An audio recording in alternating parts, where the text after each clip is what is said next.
Okay, so this should be familiar to everybody. So this was the start of January, and this was the spread. So have a note what looks like mountainous areas and what looks like urban areas, right? So the fire is a lot of it the majority of it is in the Santa Monica Mountains natural landscapes, but it's also tonguing into a lot of the built environment. And so the spread is going to change by day. So some days it's going to move very fast. Some days it's going to move not as fast. After a certain period of time, there comes to be a bit of an equilibrium there when we talk about these fires. When we talk about containment, you'll always hear people, if we're talking about a wildfire, you'll hear people talk about percent contained. That does not mean out. That means how much of the perimeter of the fire they have a really solid fire break on. So in other words, not likely for the fire to move beyond that particular line. So if someone said the fire, in this case, they said this fire on this particular day was 25% contained, what they mean is 25% of the perimeter they have either existing fire breaks, maybe it's touching the ocean or something like that, or they've created a fire break, or they've done a backfire, something of that nature. So they're pretty sure the fire is not going to go beyond that particular point. And what they want in a wildfire is so-called containment, meaning 100% of the perimeter is contained. So that does not mean the fire is extinguished or is not burning anymore or not making smoke or whatever. It just means that the fire is not going to get any bigger than it already is.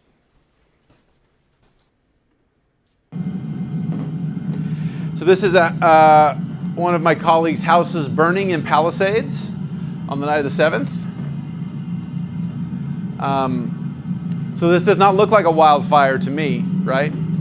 This is essentially a suburb burning up.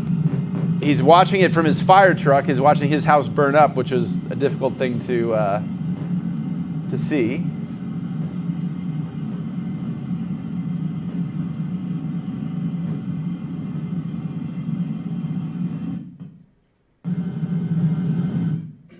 And this is what the Malibu coast looked like on Sunday, a little part of it.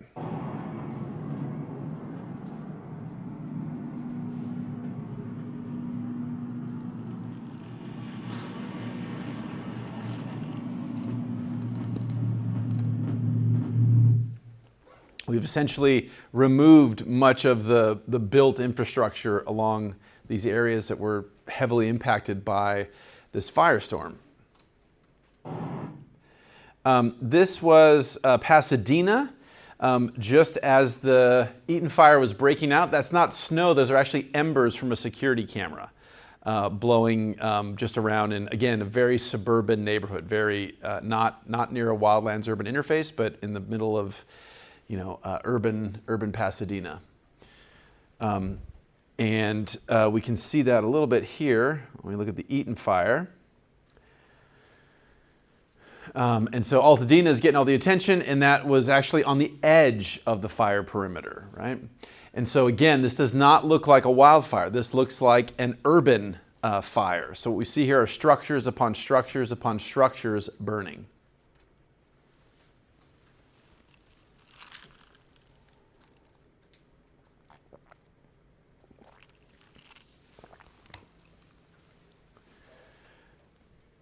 So very much so an urban conflagration, unfortunately.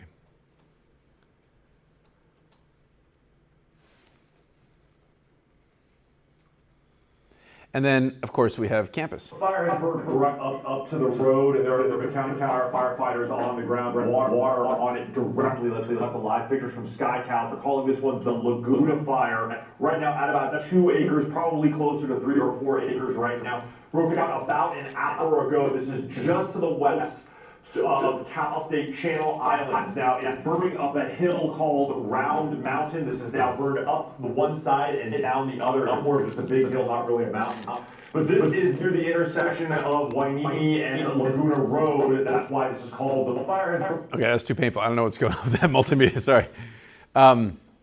So that was more of a traditional wildfire we had on our campus. I was just speaking with my colleague from Shumash Elder, and he was telling me, unfortunately, that a lot of their infrastructure that we've been working on for the last few years got mowed over by the bulldozers when they were making fire breaks, unfortunately. So that'll be something we need to work on restoring. But okay, so fires. So the first thing to say about fires is we need to distinguish between the two very broad categories. One would be just fire, and one would be wildfire. So by fire, we're generally speaking about urban fires, fires in the built landscape, fires in our cities, fires in our towns, that kind of thing, right? Where the firemen go and they try to put it out. They throw water on it, they have hoses and that kind of stuff. Versus a wildfire, which is a fire in a predominantly natural landscape. We generally speaking do not try to put out wildfires. We generally speaking, unless they're very, very small, we generally try to contain wildfires. So fires in the built environment, all kinds of resources have built up over the last century and a half to stop it instantly or stop it as quick as we can. Wildfires, it's more like, hey, let's manage this thing that's happening to us by and large.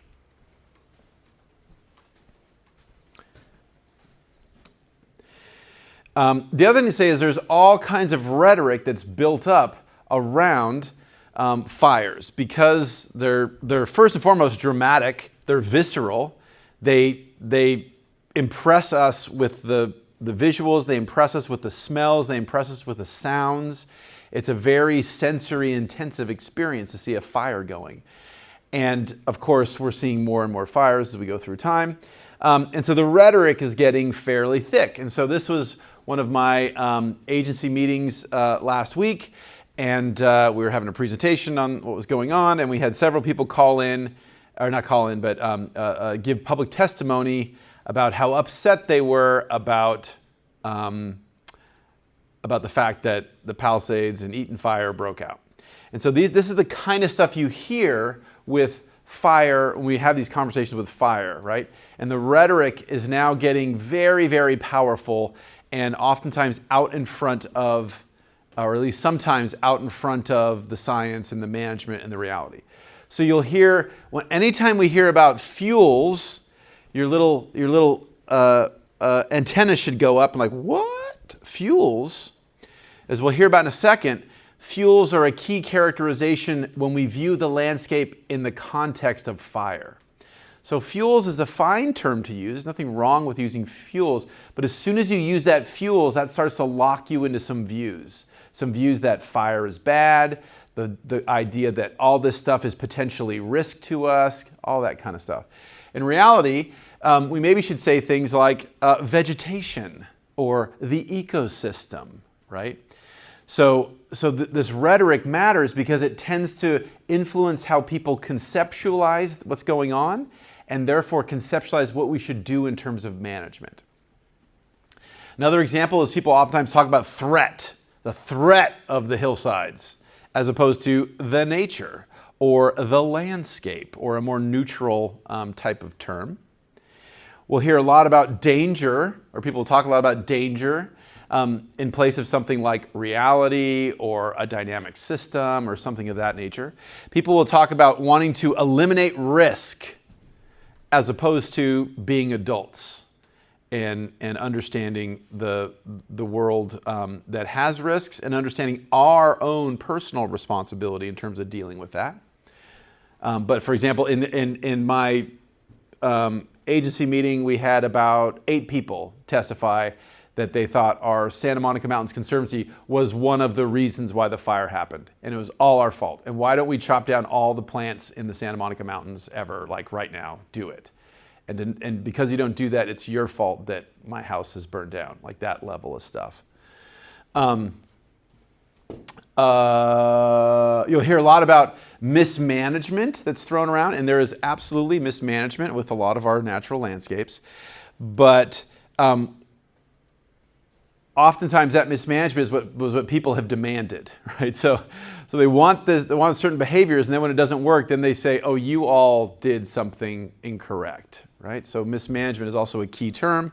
And then in general, we're seeing this more and more in the president's rhetoric, in various circles, folks that wish to unseat the current elected officials and stuff like that. They'll talk about how much it's everybody else's fault. Go through the list. The bad actor, the blah, blah, blah person in Sacramento, the blah, blah, blah person in the county, blah, blah, blah. As opposed to climate change and the very fact that these people have had their houses into a burnable landscape. They're not to blame, right? They're not to blame, but it's everybody else. So that's very common we see with all this fire risk. And then we have all kinds of rhetoric. So now LA's become the current poster child of what's, the danger and the downsides of a changed world, a warmed world. But sometimes you do have some of this rhetoric that does try to point out that there's lots of things going on, lots of things complicating the mix. And it's not just a simple bad guy over there or so. So, okay, we'll just note that the rhetoric is thick with regards to fire. I will also say that fire is eternal.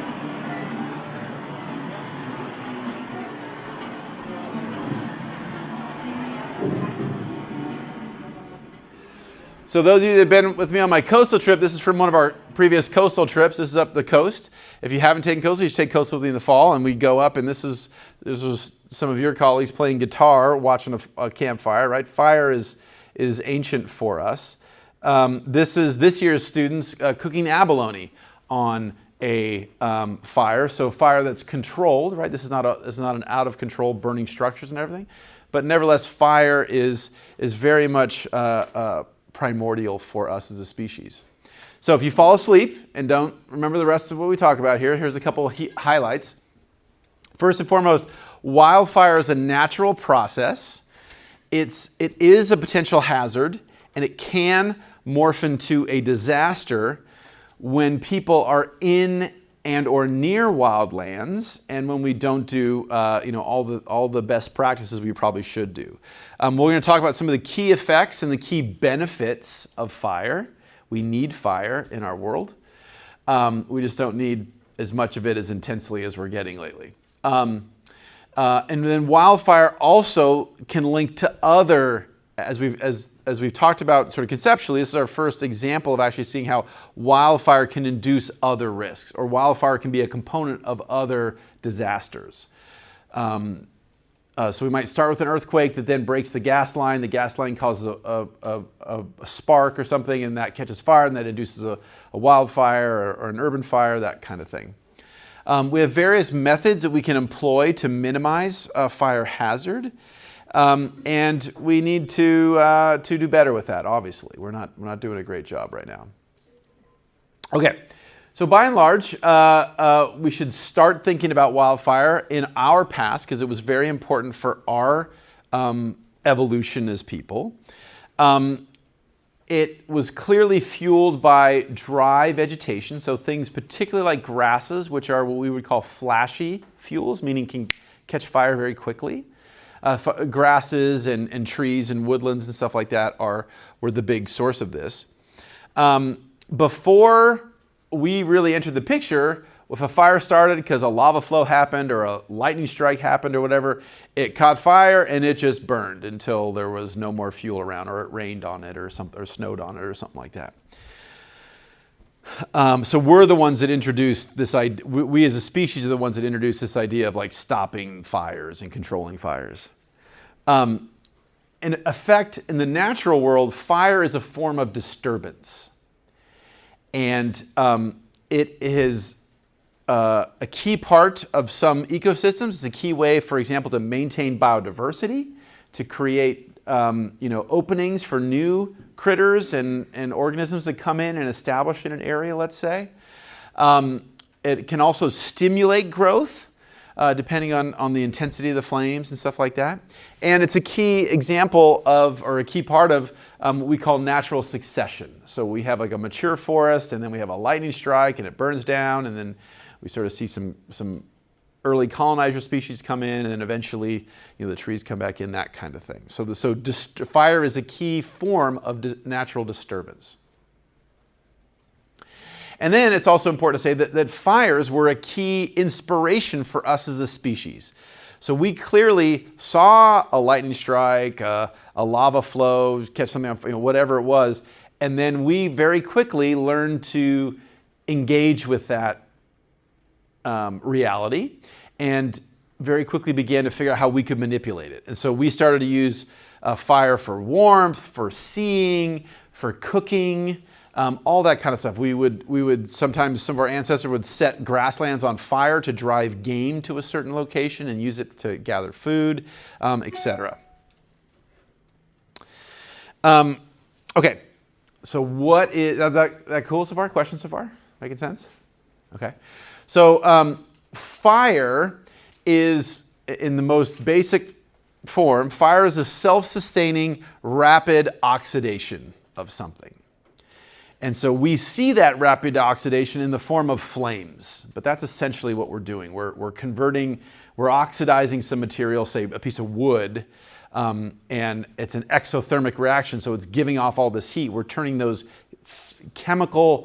that stored chemical energy in the form of, say, wood or lignin or some kind of tissue into heat and other things. But that's what we're talking about. So we require three things. I'll show you a picture in a second. But fuel, oxygen, and heat to get the fire going. If we don't have all three of those, we generally, in terms of the natural landscape, we do not have fire. Okay. What was I saying? So essentially wildfires are the reverse of photosynthesis. So photosynthesis is taking all this energy from the sun, absorbing that photonic energy, that light energy, and turning it into chemical bonds, usually in the form of sugars, right? So we're taking that light energy, turning it into stored chemical energy. And what we're doing with fire is essentially really intense respiration, right? So we're capturing that that stored chemical energy, and we're re-releasing it. Yeah. Okay. Cool. Could you explain oxidize? Yeah. So oxidize. What we mean is, so we are adding oxygen to the chemical bond. So we're taking, say, CH4 or some carbohydrate, and we're breaking that bond, and we're taking oxygen and making, for example, carbon dioxide or carbon monoxide, usually carbon dioxide, and then water. So that carbon and that hydrogen, oxygen gets attached. And so the most common gases that we have that come off of fire are the carbon gases, the carbon dioxide, and the water. And so we've sucked the oxygen, out of the atmosphere and stuck them onto these chemical bonds. And so that's great, but it also releases a bunch of energy. So you and I perceive the heat or the light that's generated. So that's what I mean. Does that make sense? Okay, cool. So this is the key thing. This is the key thing all the fire people will talk about. So again, now we do have other examples, and because I teach drones, and you guys should take drones, there are situations where we can get fire and heat and stuff in other situations.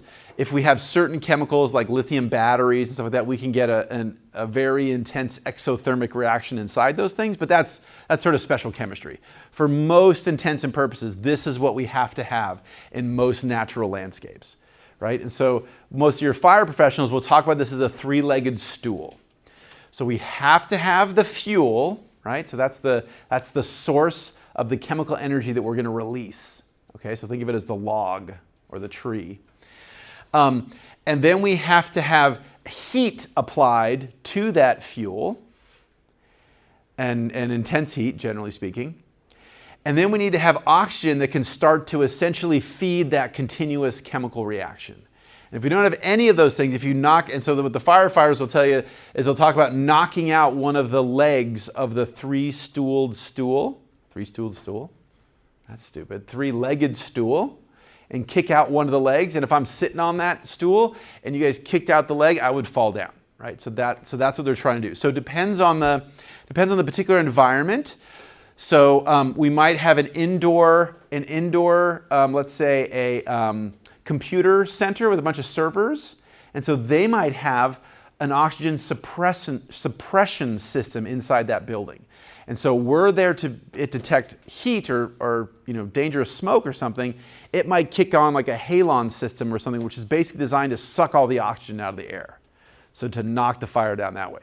Most typically, what we'll do is we'll throw water onto the burning area. And water does a couple things. One, it's going to knock the heat down. And then two, it's going to, the H2O is going to be in place of atmospheric O2, so it's going to smother it and make it harder for that oxygen to get to the source. If we don't have that, so if a wildland firefighter is out there on the hill and doesn't have a water tank, he or she would maybe grab a shovel and scoop up some sediment, right? Some sand or whatever, and try to throw that onto the fire. Same thing, trying to smother it, right? That's not so much going to help with the heat, but that's going to try to block all the oxygen from the fuel being in contact with the atmosphere. So there's different approaches, but all the approaches amount to trying to break this so-called fire triangle. Okay, so let's talk about how we get the fire. So there's three basic phases of the fire.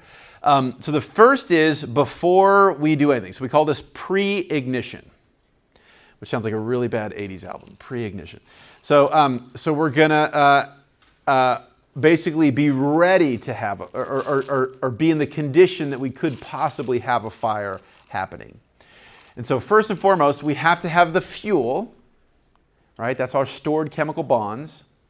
And it has to be, the temperature has to be relatively warm. And what is warm is going to depend on the environment and everything, but it has to be relatively warm. And that warmth is going to, amongst other things, help drive out the moisture. So the drier the fuel, the better. Again, water is going to get in the way of that oxygen bonding and kind of smother it. So the drier, the better. Both the water content of the fuel, but also the atmosphere or the area around the fuel. Okay, so then what we typically have is we'll have preheating. And so let's say you guys have a stick and I want to start my campfire and I want to get the fire going, right? So the first thing I'm going to do is maybe light my match and hold my match to your twig, to your stick, right? And so that's where we get to this preheating part here. So it's going to start to, the heat initially is going to start to drive out some of that water molecule or that wetness on the twig or on the stick. And then if we have anything that's volatile, so any PAHs, any oils, anything like that, that's going to tend to make them kind of go like, oh, they're going to go from liquid to kind of, oh, I'm almost a gas, and then kind of get to sort of gas stage. And then as they start to get to gas stage, then they can oxidize really easily. So again, we call all that preheating. And then we get to pyrolysis. So pyrolysis is the actual, that's fire, that's heat, okay? And so that's where all of a sudden, so we're bringing the match to it, we're getting preheated, and then all of a sudden it go whoop. Then all of a sudden the flame, ignites on the stick itself, right? So that's pyrolysis, and that's going to start the degradation of the fuel. That's where the stick is going to start to turn black. It's going to carbonize, all that stuff. As that's happening, primarily we're getting the water out of it. We're getting the carbon dioxide, but we're getting some other things, the other materials. So we might be getting tars and other things and other, depending on what's burning, particularly as we get into more of a human environment, a built environment, we have all kinds of plastics and other things. There's all kinds of other products that might be coming off of this pyrolysis. But so basically, the pyrolysis is going to feed on itself, right? So it starts, and the end of the twig, let's say, catches fire where we have the match touching it, and then the fire is going to start creeping up the twig, right? Creeping up the branch or creeping up the structure. And as it's going, it's doing essentially the same pattern as it's moving up the twig, right? So as it's getting closer, it's getting hotter and hotter, and it's driving out the water molecules, etc. And we're moving down the thing. Okay. Combustion is where we actually is actually the part that actually starts the pyrolysis, right? Starts the actual spark thing. And we can get combustion both from how I just described it, which would be like a heat source coming next to it and starting it. But we can also get that with literally a spark. So that's how for example, that's how all of our internal combustion engines work. We have some little spark plugs, and essentially those sparks just create an arc, an electrical arc, and then that arc ignites the gases, in this case gasoline, that's in the cylinder head in our engine block, and that explodes, and so that's ignition, and that's combustion. Yeah, okay, so I should say here so I was doing an example before of like a campfire. Okay, so now we're talking about more like a wildfire. So we can have combustion, and just because we have combustion, that doesn't guarantee that we have a gigantic problematic fire. So you could have, and combustion can come from a lot of different things. Let's say it's a spark from a gentleman, weed whacking or whatever. It could come from a lightning strike. It could come from a car backfiring, whatever it is. So that would be the sort of initial start of the ignition. It hopefully starts, and most fires start and just pretty much die right after combustion. So the vast majority of fires don't go on to the next phases here.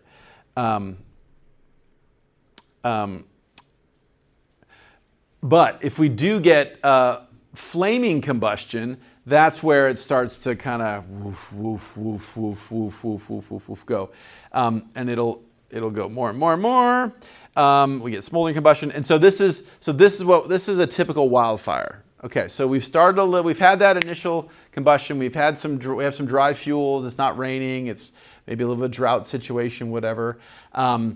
This is essentially what we get. So in this case, we're starting in the right-hand side. So the right-hand side of this figure is a forest or an area in the environment that's not burned.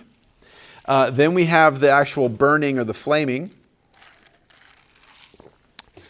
And then after that has passed through. Oh, actually, sorry, no, I'm saying this the wrong way. So we're starting on the left side, excuse me, and we're migrating to the right. So this part on the left is already burned. And so that was like time one. And now we're at the middle, and so this sucker's burning, and it's going to be moving towards the unburned fuel.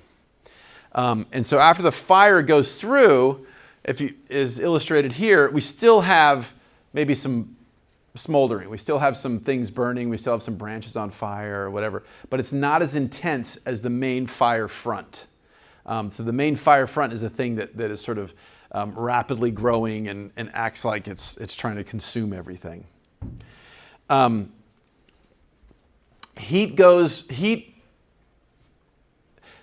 The impact of heat and fire can propagate in a couple different ways, both radiation and convection. And both can be problematic. Fire will create, in most cases, will create its own weather, so its own atmospheric conditions, because of this radiative heat, because of this convection, and all this stuff. And it's going to tend to, as we see here, it's going to tend to influence the atmosphere as well, the gases. And so hot rises, right? Cold sinks, hot rises. And so as this fire front starts to move, it's going to start to create its own weather, and it's going to start to help itself move faster, right? Now I'm talking about a generic fire. I'm not talking about Santa Ana's here. I'm talking about just a day with no wind, and if we just went out to that trunk of trees and just lit them on fire, this phenomenon would happen. Even if there's no starter wind, it's going to make its own wind. Yeah, okay. And so as this starts to go, in and of itself, the fire will behave like this. So left to its own devices, fire will be more or less up and down. And we refer to how tall the flames are away from the fuel source as the flame length.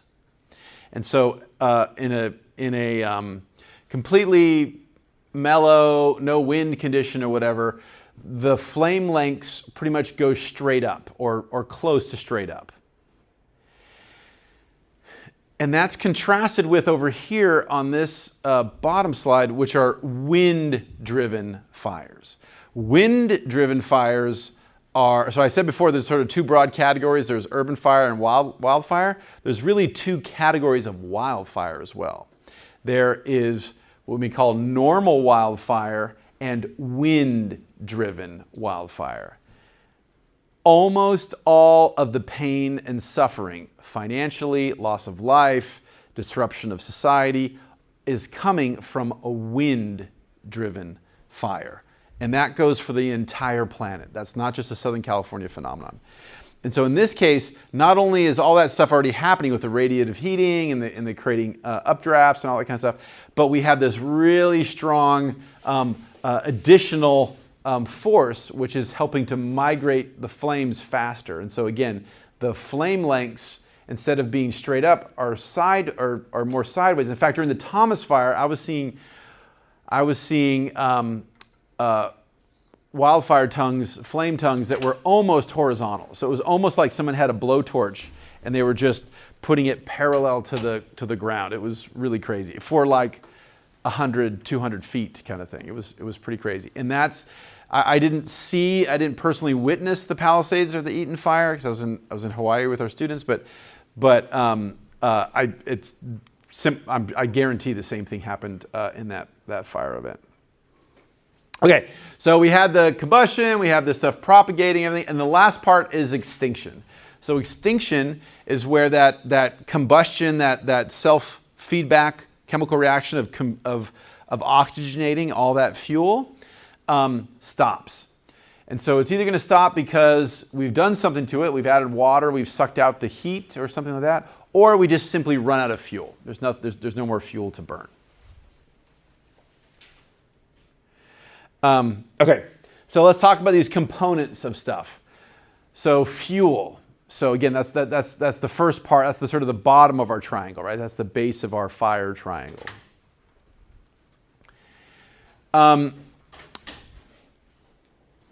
So for most cases, our wildfires, it's going to start with vegetation. It's going to start with grass. It's going to start with shrubs, that kind of stuff. That can be decaying material. Or dead material, but it could also be living material, but it's much easier to do with dead stuff because dead stuff doesn't have as much moisture, so the moisture content's even lower. We have another sort of broad category. We don't really have these types of fires in our parts of the world, but they're very important in Arctic areas and in certain regions of the world that are boreal, and that is peat. So does anybody know what peat is, or sphagnum moss, what that is? So that's, you might hear the term a peat bog or a sphagnum bog. So if anybody gets if anybody buys for mom on Mother's Day or something like that, like a plant arrangement in one of those kind of hanging baskets, and there's kind of cool plants in it, but it's got that sort of green mossy fuzz stuff around it, that's sphagnum moss, and that's peat. And so this is both that moss, that primary producer, but other stuff that gets associated with this. These tend to be wetlandy type of areas, tend to be in cold areas, and accumulates all kinds of stuff. And so peat is also an important area because once that fire gets going, even though it might not look like a lot of fuel to us, it can actually be burning what looks to be burning underground. How much fuel we have is going to influence both the likelihood of the fire starting and how it's going to propagate around the landscape. Yeah, I can skip that next bullet. Other things can become fuel too, but primarily we're talking about dead tissue for the most part. Another key aspect, so that's the fuel. Another key aspect is the topography, the shape of the land, the shape of the landscape that we're worried about. So, and this is primarily going to influence how winds move, which is going to influence how likely and how consistently fuels are going to dry out. So generally speaking, For us, in our part of the world, south-facing slopes are going to tend to be on average drier, and so they're going to tend to be more likely to catch fire than northern-facing slopes. And then any slope that's facing wind. So if we're in a canyon, that canyon, or the wind's going to blow, that wind is going to act to dry out the vegetation. So south-facing slopes tend to be dangerous, and windy passes tend to be dangerous. Yeah, okay, cool. Those are the main ones I want to say about that. Yeah, okay. And then weather. So we have fuel, we have topography, and we have weather. So obviously, if we're in the middle of a rainstorm, we're probably not going to have a fire. So the opposite is also true. If we have absolutely no rain, that's primo fire time. And so for us, we call those droughts. The longer and more intense and more pronounced the drought is, the more likely we are to get to a fire. One of the most common ways we get lightning are from places like in the Mojave or the Southwest, where we have the so-called dry thunderstorms, where we have these thunderstorms that roll in, and the classic time would be late summer. We have these sort of warm afternoon conditions where you have these high altitude clouds blow in. A lot of moisture, they're unstable. As the air masses are moving around, some of those clouds move up, you get condensation, all this stuff happens, and you get almost like clockwork. So for a couple years, my son and I, we used to do these backpacks in New Mexico, these like 50-mile backpacks, and it was almost like clockwork. They're like, yeah, 3 o'clock, it's gonna rain. I'm like, oh, did you just look at the weather forecast? Like, nope. 3 o'clock, it's gonna rain. I'm like, what is this dude? No, this guy isn't a scientist. He doesn't know anything. And sure enough, every day within about 10 minutes at 3 o'clock, it would be raining, right? And so that's because we were high up in the mountains. But if we were down at, say, a lower elevation, we might see some darkness way up in the sky, but it might be so warm, so hot, so summery dry that the raindrops kind of fall from the clouds and they basically evaporate by the time they get to the ground. So we don't get the rain part of the storm oftentimes, but with that instability, we can get the lightning. So we call that dry thunder. So we're on the ground and we don't get the benefits of the rain, but we do get the spark. Okay, obviously fires burn most also when the humidity is lowest. So during, for example, the mountain fire here in Camarillo in the fall, we were like 7-8% humidity. During the Palisades fire, some of that stuff I was seeing, it was like 9, 10, 11% humidity, which is very low, very low.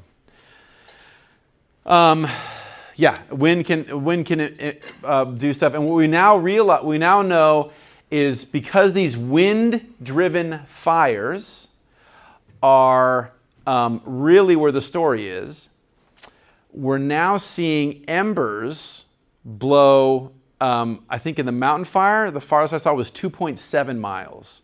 So a fire, an ember, a glowing piece of fuel, glowing something, could be a leaf, could be a stick, could be something from somebody's garage, blew off and went, confirmed by the fire department, went 2.7 miles across, nothing on fire, nothing burning, landed and started a new fire. Is that when it jumped the 118? Is that long distance? I'm not, probably, yeah. I mean, I don't know specifically.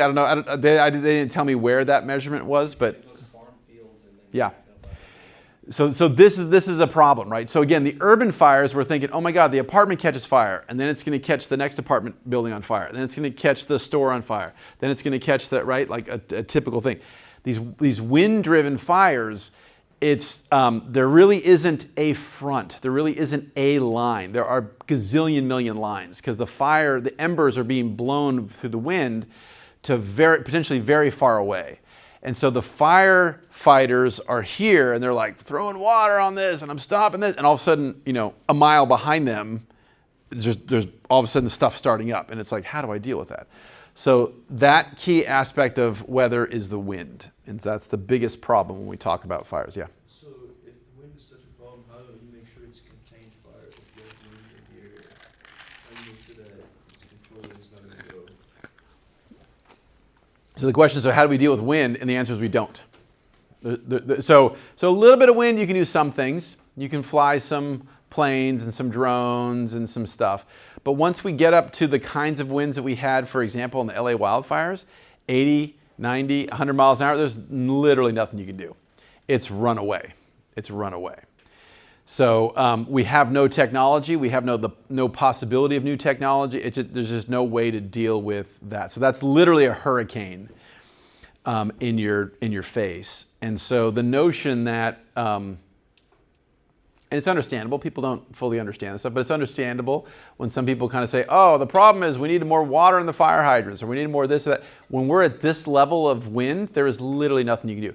So what all the firefighters will do and all the emergency personnel in that stage, what they do is they flip, and they do not fight fires. They grab old people, throw them in the fire engine, and like, we're gonna drive you away as fast as possible, because there's literally nothing we can do at that point.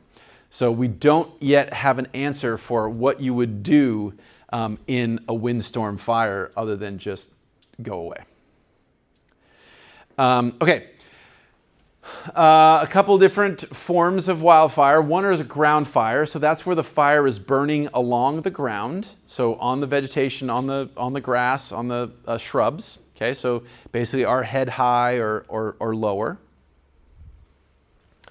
And these are very common, and these are the classic, like most of the fires on the earth historically were this kind of fire, right? So they start and they're kind of going. There's not a huge amount of flames. There are flames, but it's not, the whole thing isn't like a Hollywood, not like those pictures I showed you back there. It's like a little bit of flame here, a little flame over there, a lot of smoke, a little flame over here, a little flame there.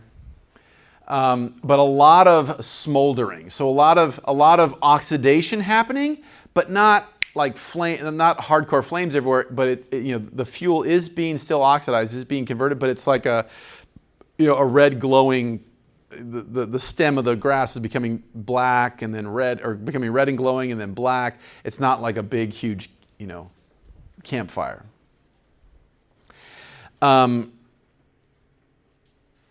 Yeah, so I'll say, yeah, so stuff is gonna burn, so we get the stuff on the ground is gonna burn.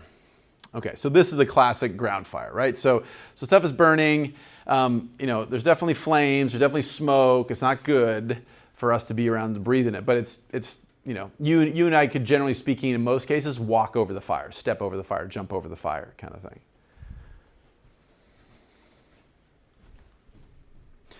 Okay.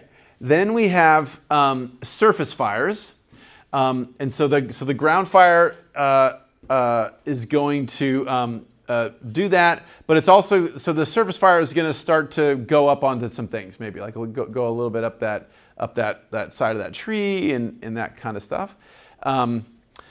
It can be intense. So this picture on the right looks more intense than that last picture I showed, but it doesn't have to be that intense.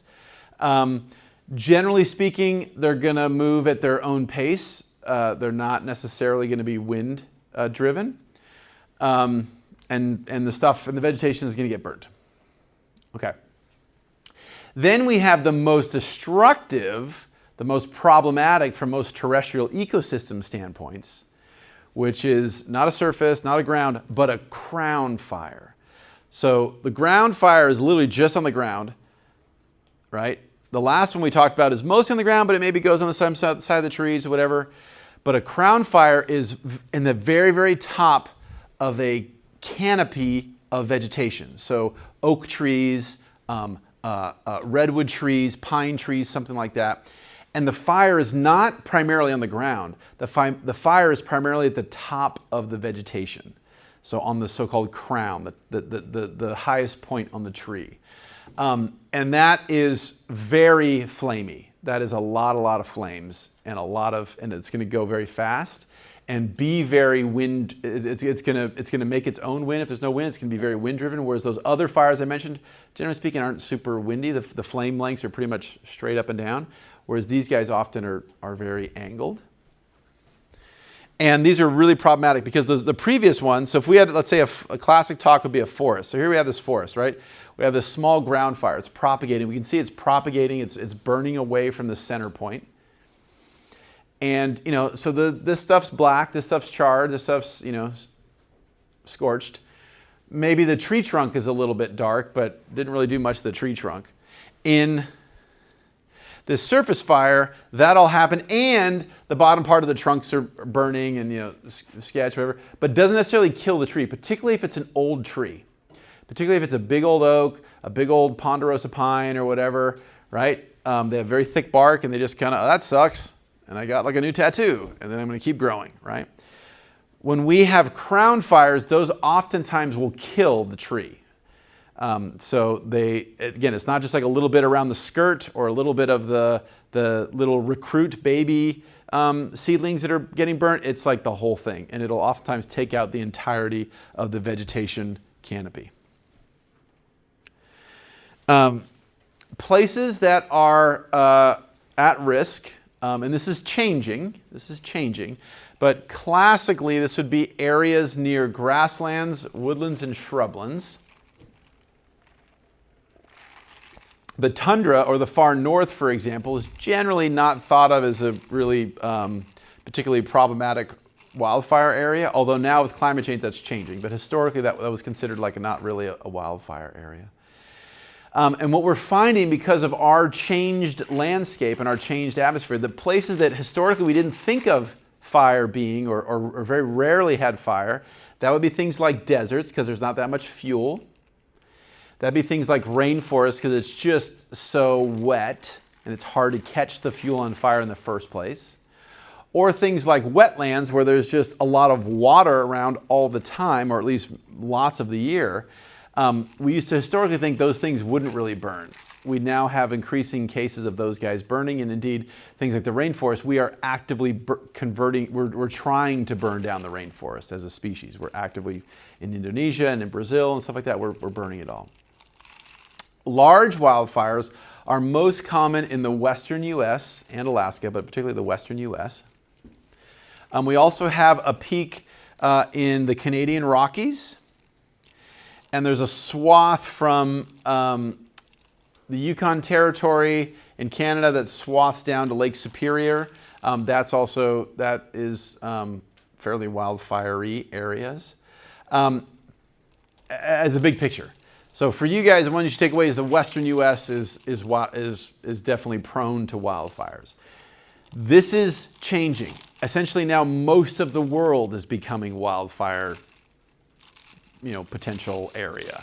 But classically, these would be the areas that historically were and are still the greatest risks.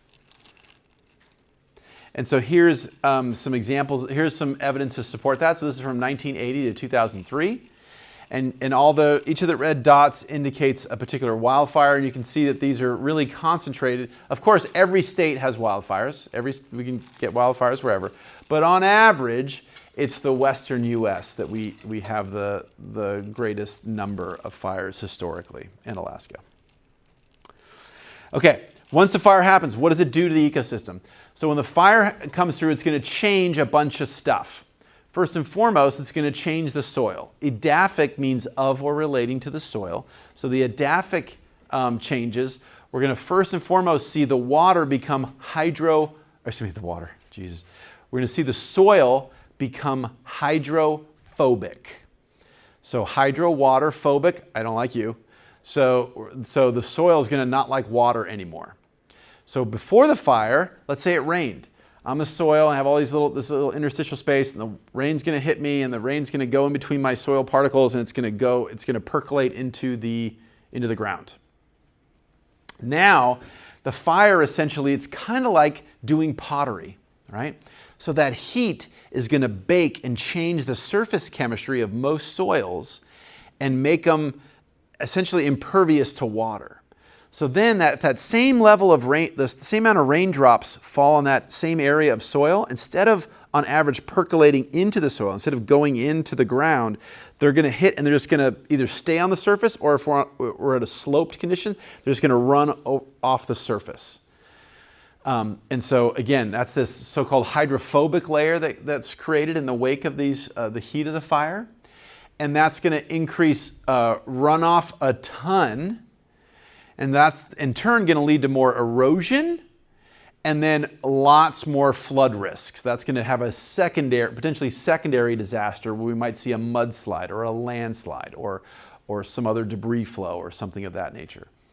And that, yeah, okay, so that's the soil. The erosive potential post-fire is because of that, but also because the vegetation we've just nuked. So we used to have this tree, and this tree was honking down and has his roots in the ground. He's holding that soil in, right? Now that tree's dead. So the ability for that vegetation to attach that soil in place is broken down. So it's going to be much more likely to see catastrophic landslides, catastrophic slumping, and things like that. Yeah, so I'll say that. So this is a sort of cartoon version of that.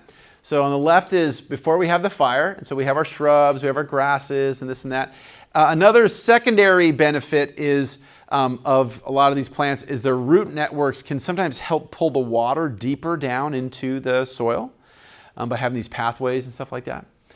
And so so we might have a little bit of a zone that is a little hard initially. So this a lot of soils will have this, just oils and things like that. That's why sometimes the first rain we see more oils on the road surfaces and things like that.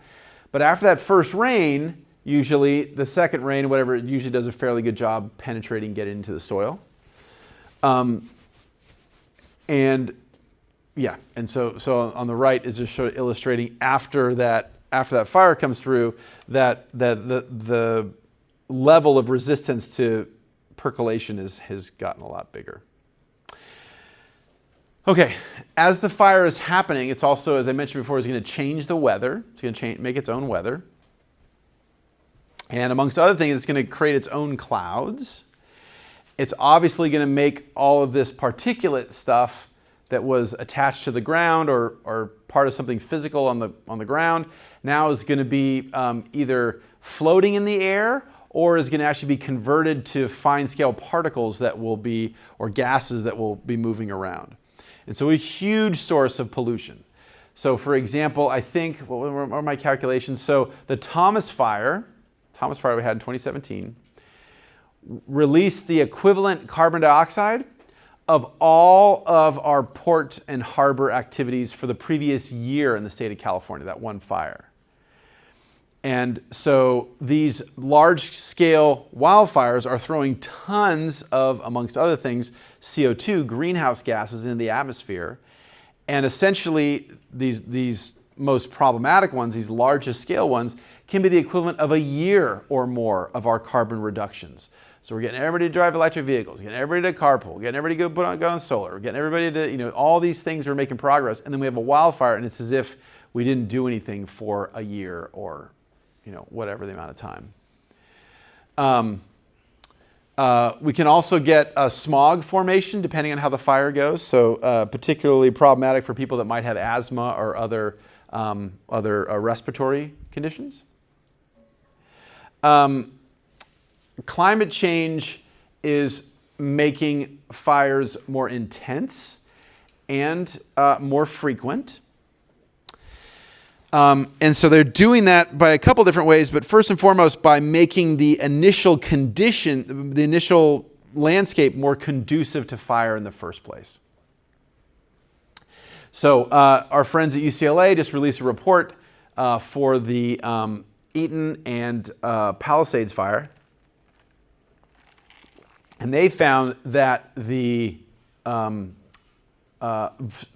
dryness of the vegetation was about 25% more drier than we'd normally expect this time of year. So that's one example of a signal of climate change setting the stage to make it more likely. We've referred to the conditions right before the mountain fire struck here in Ventura, or in Camarillo, right before the Thomas right before the Palisades and the Eaton fire, as a so-called PDS, a particularly dangerous situation. So that's a red flag warning, which means fire weather. But it's like, not just red flag, it's like, oh my God, crazy ass red flag. It's like really, really, really, really, really bad red flag. That term was invented in about 2020, I think 20, somewhere around then.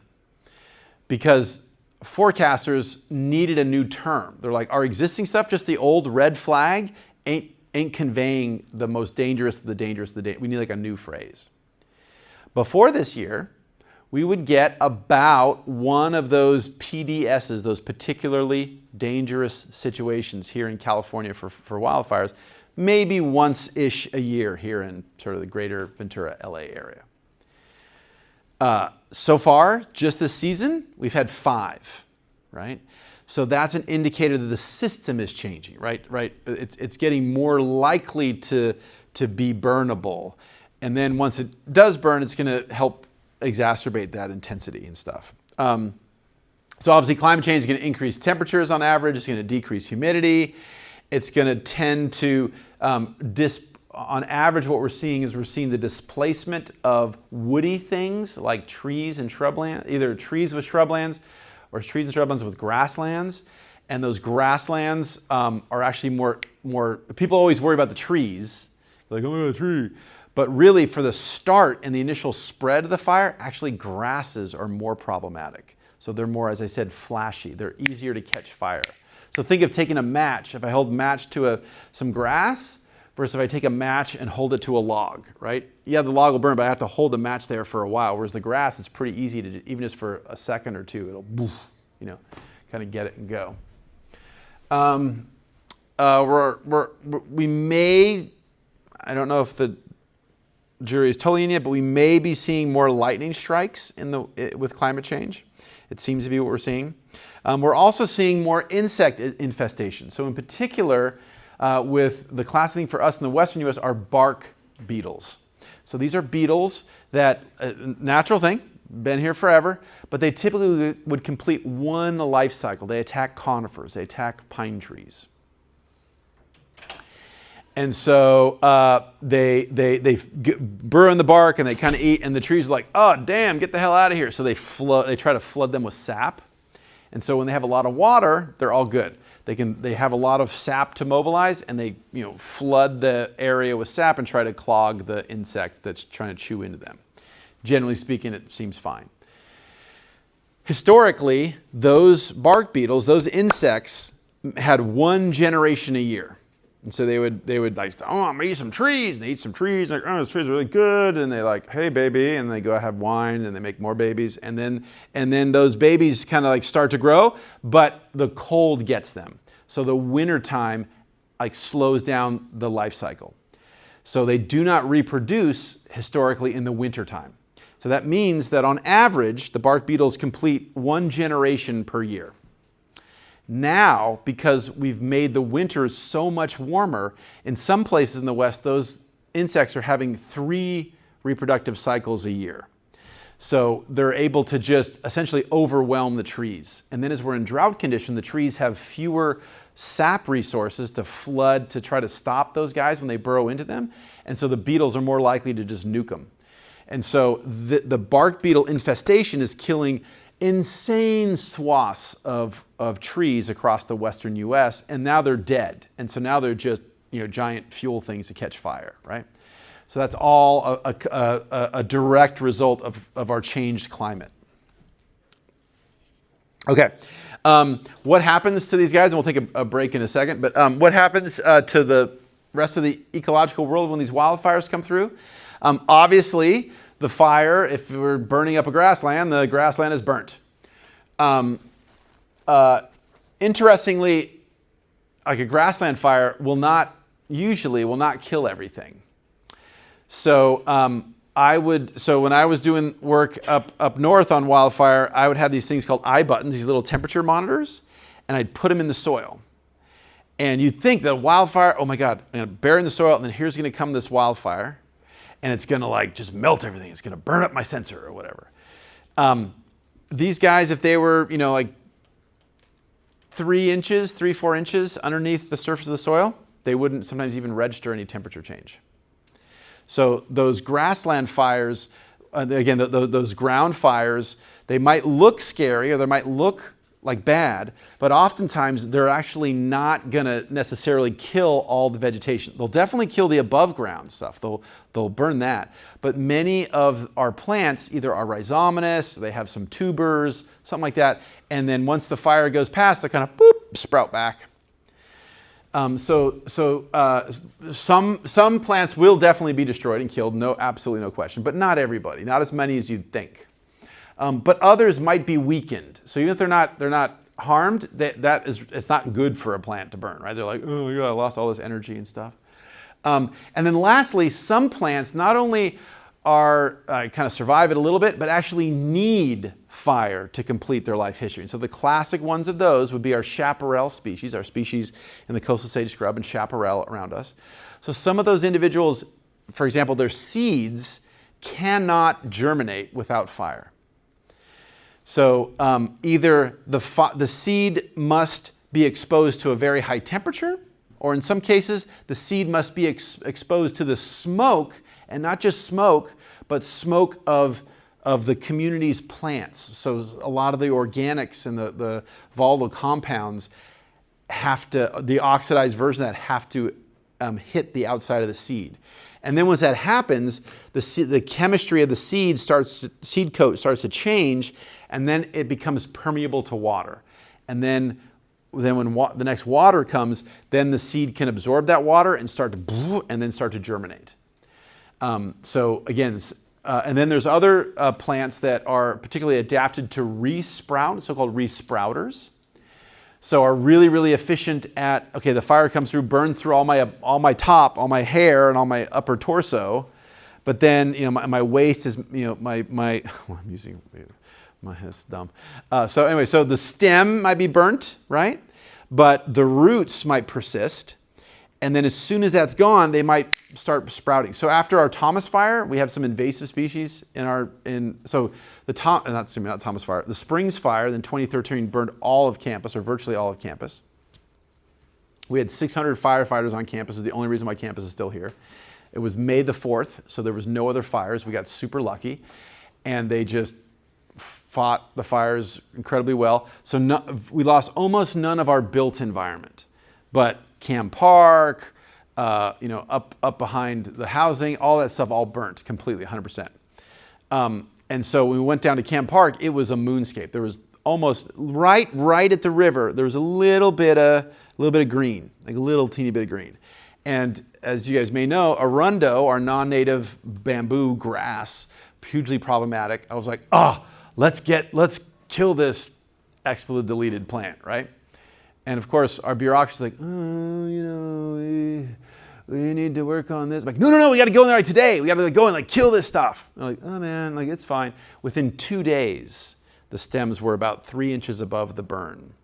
And within about a week or two, they were about a foot high.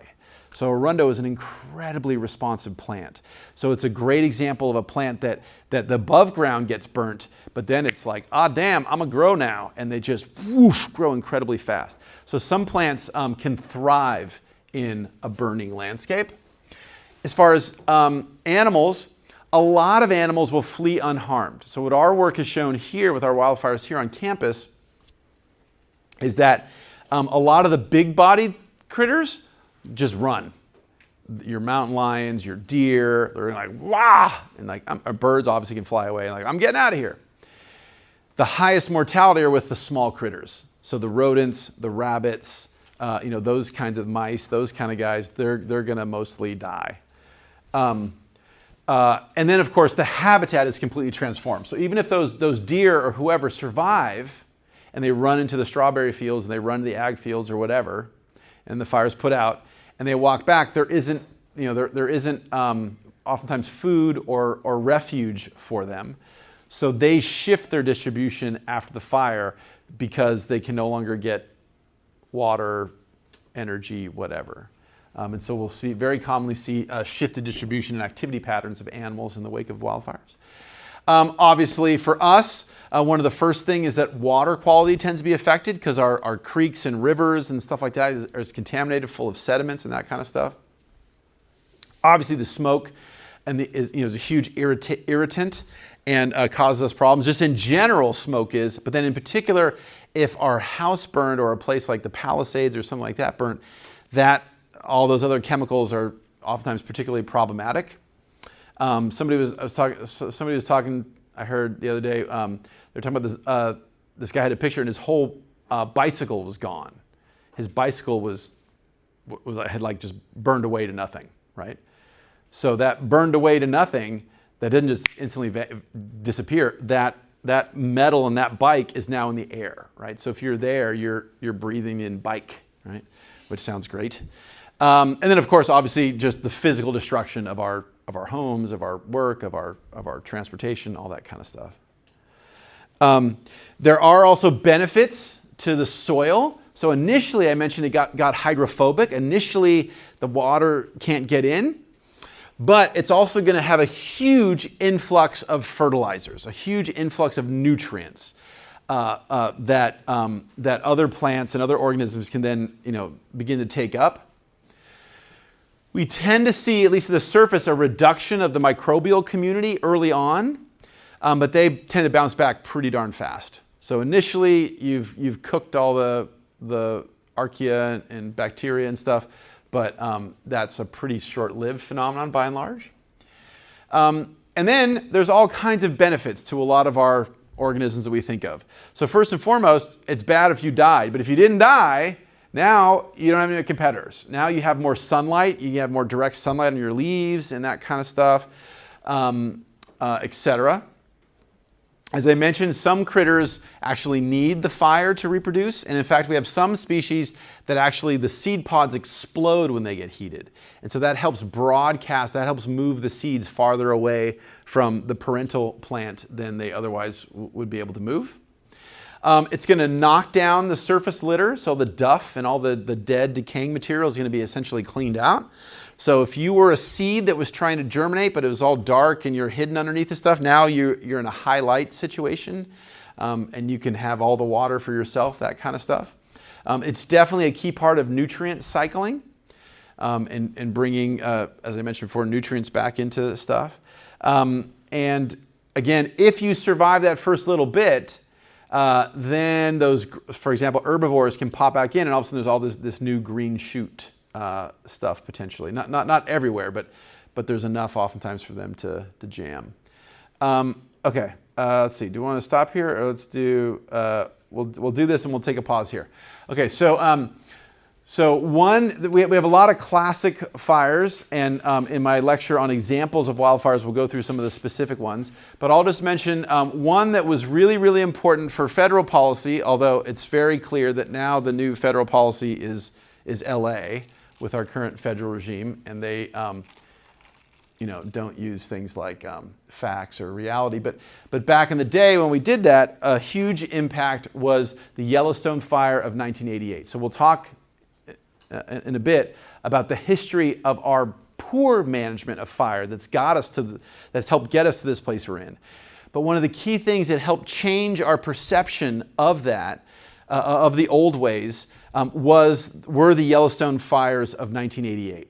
Now, the movement to change stuff started in the 70s, but didn't have a whole lot of success until this happened. So this was this huge firestorm in the gem of our national park, one of the gems of our national park system. As I said, we laid the groundwork in the 70s to say, hey, if we have a wildfire in wilderness, recall wilderness, and now I'm talking legally defined wilderness, so not how a poet uses the word wilderness, but the legal definition of wilderness.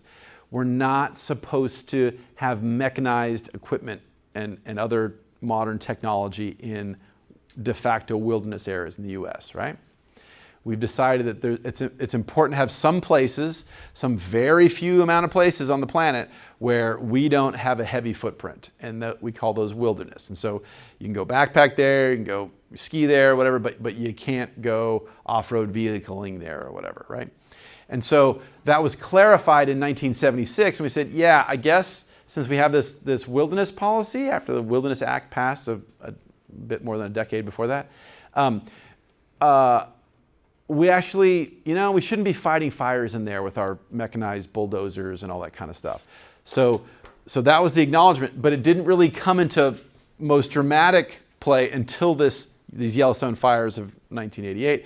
It was a huge series of storms that caused a huge amount of lightning strikes across a large swath of Yellowstone. And the crews went out there to try to suppress it, and they're like, "Oh my God, this ain't nothing we can do here." So they basically pulled back, and it wasn't until the rains came several months later that the fires were actually extinguished. So it was just devastation, and all the news stories were like, "Oh my God, we've lost Yellowstone. We're never going to have Yellowstone again." All this stuff, and long story short, it was fantastic for Yellowstone. So it helped all kinds of critters there. It helped the wolves. It helped large animals, small animals. The system has recovered incredibly well. Now, that's not to say we should have big wildfires all the time, but it was a clear learning opportunity that wildfires do not have to be seen as bad. Wildfires can be a key part of effective management. And so this really helped change much of the thinking of the federal government, which was the thing that was pushing our misguided fire suppression policies since the creation of the U.S. Forest Service. Okay, so let's do this one and stop. Okay, so what do we do? Well, the key thing here has been our effort to stop fire on the landscape at all costs. Not when it's coming up to my son's window or it's about to burn up our power plant, but like all the time. And so what we now understand is that there's a time and place for suppression. And so we shouldn't the blanket policy shouldn't be, "Oh my God, flame, stop, crush," right? That's not the best way to go about doing stuff. Much of that is driven by the discipline of fire science. And one of the key things that fire science looks at are the so-called fire regimes. So how frequently, historically, did this ecosystem, did this type of landscape burn? And how did it burn? So acknowledging that, of course, fire is an important part of the landscape, but what's the right level of fire? What's the appropriate level of fire? And so to construct those fire regimes, what fire scientists will do, they'll look at what kind of fuels are around. Are we talking about a grassland? Are we talking about oak woodland? What are we talking about? They'll look at the fire behavior in the area. In our case, we have Santa Anas, so, or whatever, the lay of the canyons or whatever. And then they'll combine historic data. Okay, so where was the perimeter of that map of that fire that happened in 1950? Where is the one that happened in 1962? Where is the map of like that kind of stuff? And add it all together to get a sense of what is the default expectation, and that's all before climate change. That's all the historic stuff. And then work to add in, salt and pepper in our current understanding of what climate change is going to do to winds, to drought, to this and that, to try to predict, one, what will happen if nothing happens, and then two, what would happen if we try to interdict in certain parts of that. And then next is then to take that information and tell people about it, translate it, and let's educate people and talk about it. Okay, let's take a quick 10-minute break. You guys take a stretch, and we'll come back and keep chatting about fire. Any questions about that so far? Okay, 10-minute stretch. Go for it.